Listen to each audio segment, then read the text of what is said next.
Trusted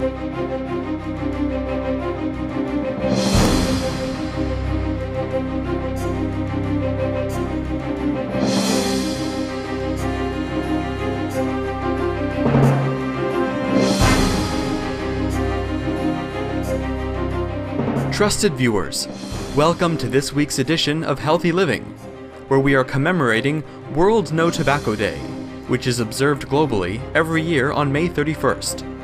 This very important day was established by the World Health Organization, or WHO, to promote tobacco abstinence and raise awareness on the harms of tobacco. According to the WHO, tobacco is the world's leading cause of preventable death, and it is estimated that in this century the intoxicant could prematurely end the lives of 1 billion people.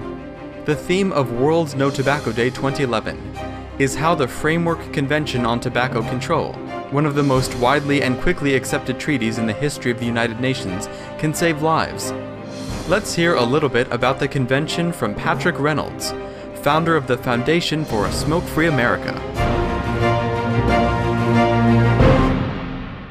This treaty urges nations to do three things, which have been proven to be effective in the United States.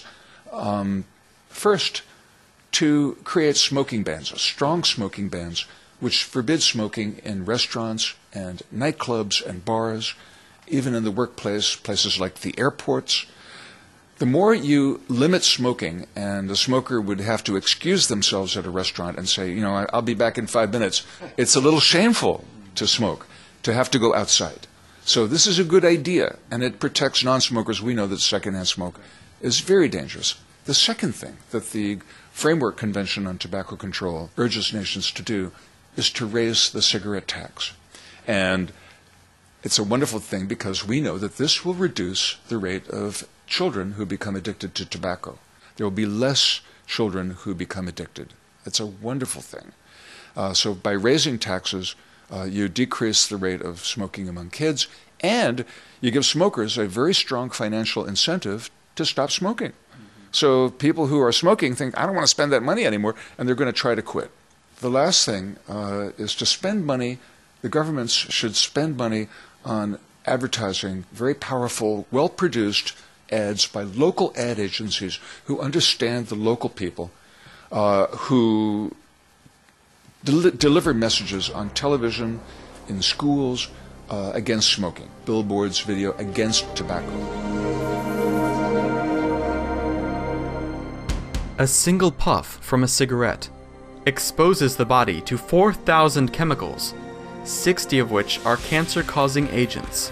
Tobacco smoke is very hazardous to both the smoker and those in the vicinity who inhale the secondhand smoke.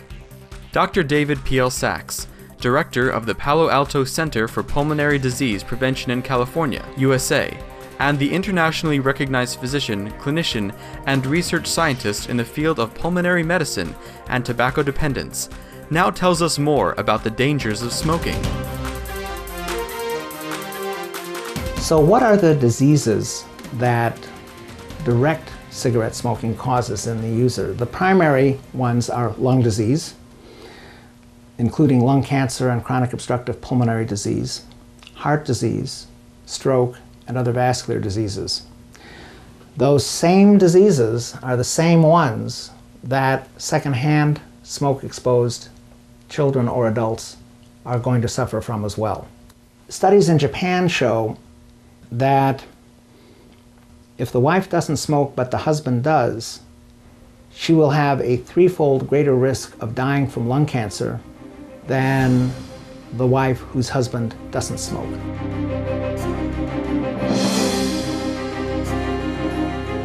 The effects of secondhand smoke on children are horrific. According to the World Health Organization, youngsters exposed to this poison may develop brain tumors, lymphoma, asthma, leukemia, as well as experience developmental delays. The WHO also says that tobacco is a risk factor for 6 of the 8 leading causes of death in the world.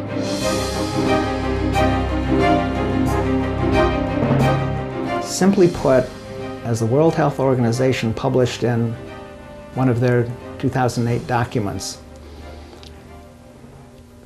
more people die from tobacco dependence and the cigarette-caused illnesses that tobacco dependence causes than die worldwide from malaria, tuberculosis, or HIV/AIDS. The updated numbers from the World Health Organization show that close to 6 million people per year are dying worldwide from tobacco dependence. That translates to 12 deaths per minute worldwide. In the United States, that figure is 1 death per minute. So it's astonishing because nothing else comes close to killing as many people every day, every week, every month, every year in the United States or in the world than tobacco dependence. And it's treatable. But it requires that the individual take control. Tobacco companies use many injurious ingredients, including the highly addictive substance nicotine, to make smokers dependent on their deadly products. Apart from taking the first step of deciding to quit the habit, Dr. Sachs suggests smokers design a prevention strategy to suppress the withdrawal symptoms and decrease the likelihood of relapse. Such strategies include self-actualization techniques, meditation, or medication. He says such methods are very important, as without them there is a 75% chance of relapse after 30 days. In addition, Dr. Sachs recommends consulting a physician with expertise in tobacco dependence. The lungs and all of our body systems have remarkable repair mechanisms that we've all inherited. And so for instance, if somebody stops smoking, their risk of developing lung cancer will drop by about 50% each year. So a typical 2-pack-a-day smoker has about a 30-fold higher risk of developing lung cancer than a never smoker. 1 year after stopping smoking, that drops down to about 15-fold increased risk, and so on. But it never goes down as low as it would have been if that person had never smoked. Stays about 20% higher. But still, that's a big improvement from 30-fold to only 20% higher risk of lung cancer.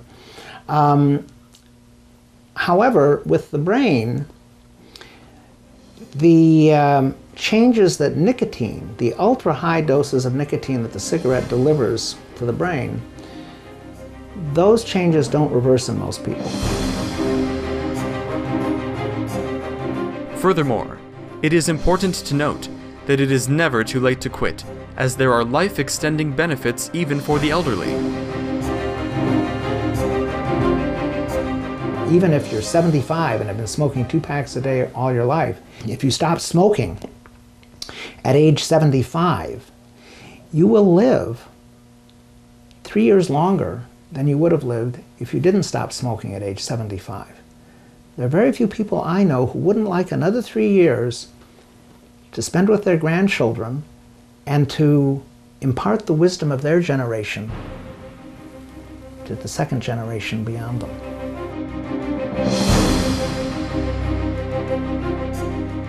Smoking bans are truly an effective public health measure. According to a Scottish study published in the New England Journal of Medicine, hospital admissions for heart attacks and acute coronary problems fell 17% overall, and even more for non-smokers in the year after Scotland banned smoking in public places. Also, the study found non-smokers and smokers had 20% and 14% fewer hospital admissions respectively after the smoking ban was implemented. In a study done in San Francisco before smoking in bars became illegal in California back many years ago, a colleague at UCSF in the pulmonary division there did a study where he went to bars and he asked bartenders whether they smoked or not, and then he asked them if they had cough, if so, how much, did they cough up phlegm or sputum, if so, how much, and he brought along a portable spirometer to measure their lung function. Then 6 months, only 6 months after the smoking ban in bars went into effect statewide in California, including San Francisco, he went back to these same bartenders and he kept them in the two groups, the non-smoking bartenders and the smoking bartenders. In the non-smoking bartenders, their lung function improved a significant 10 to 20% just in 6 months after their patrons could no longer smoke inside the bar. And even in the bartenders who smoked themselves, their lung function significantly improved and their symptoms went down.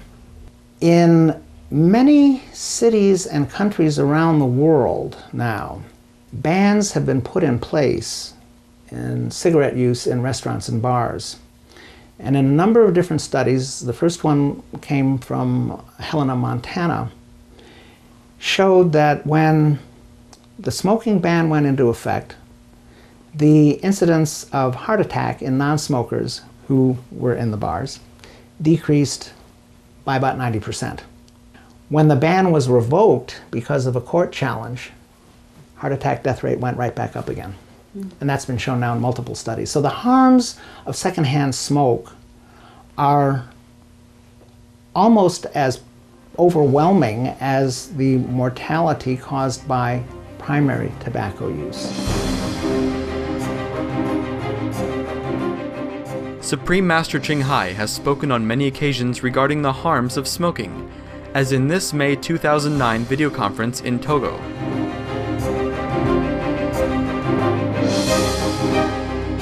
A recent study found 81% of the babies who die from the tragic so-called sudden infant death syndrome. You have heard of it. These were exposed to secondhand smoke. You see, we could kill the babies just by smoking. This is how deadly it is, how cruel it is to our family members and to ourselves to bring such harmful, toxic substance into our precious body, the temple of God. So we should quit smoking. We should eliminate tobacco altogether from this world. And also alcohol, we already know, has taken many, many lives too young and causes so many problems, so much sorrow and heartaches. Again, not just for the drinkers, but also for those around them, for their loved ones. So my feeling is, sir, these substances need to be removed from our lives completely. I have mentioned some time ago that one can overcome any bad habit within 21 days. So it is possible to quit cigarettes, drugs or alcohol during that time. But during that time frame, the addicted person, must keep occupied with constructive things like their favorite hobbies, spending time with good friends and supportive people, and other favorite constructive, pleasant activities to keep our minds occupied and our body relaxed without the addictive substance. So one of the activities could be finding ways to make delicious vegan food, invent some new recipes, do exercise, go to meditation class, do yoga, etc.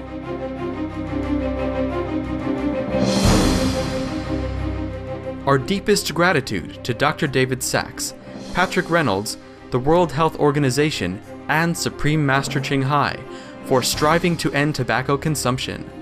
May the use of intoxicants soon become a thing of the past across the world.